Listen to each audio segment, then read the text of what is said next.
Georges Kuzmanovic, c'est un coup de gueule.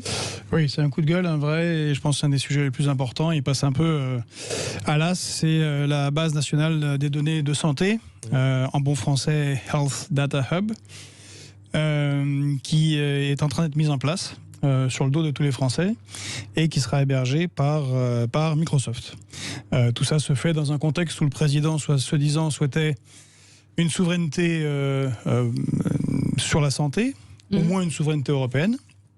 Et ben là, ça sera Microsoft, donc qui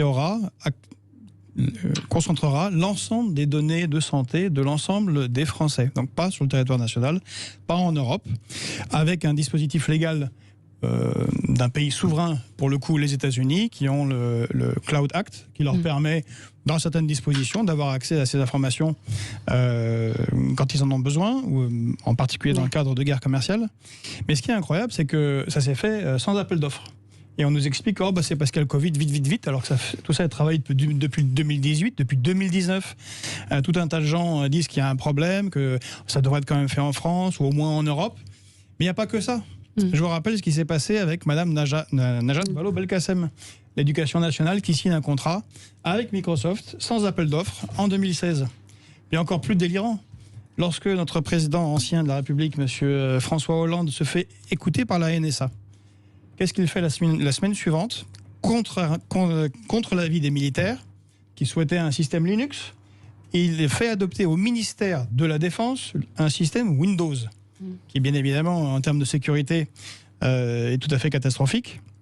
Et de manière peut-être moins grave pour la sécurité nationale, mais quand même, Madame Pécresse, récemment, a fait une rentrée en distribuant 225 000 ordinateurs avec le système Windows dessus. Ordinateur chinois. Oui, l'ordinateur est chinois, mais c'est le système Windows.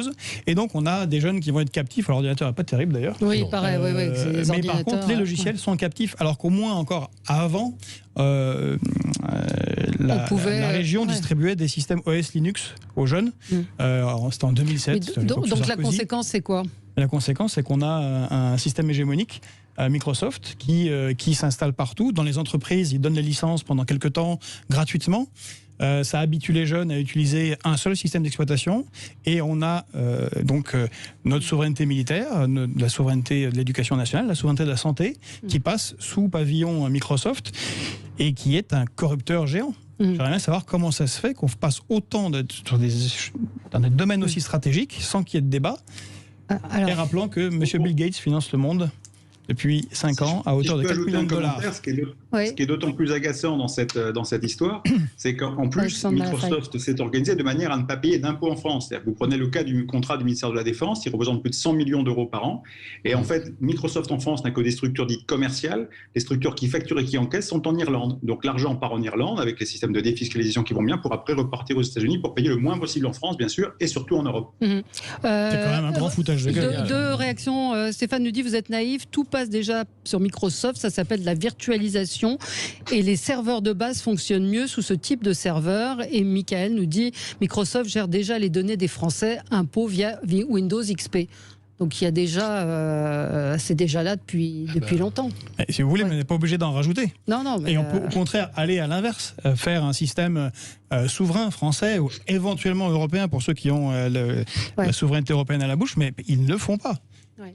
C'est une capitulation. Mais pourquoi capitulation, manque de volonté de développer un système européen. On verra M. Macron qui était conseiller, puis ministre de l'économie, puis président de la République. Si d'aventure il n'est pas élu, peut-être qu'il va finir vice-président de Microsoft. On verra. Il y en a qui ont fini à Goldman Sachs comme ça.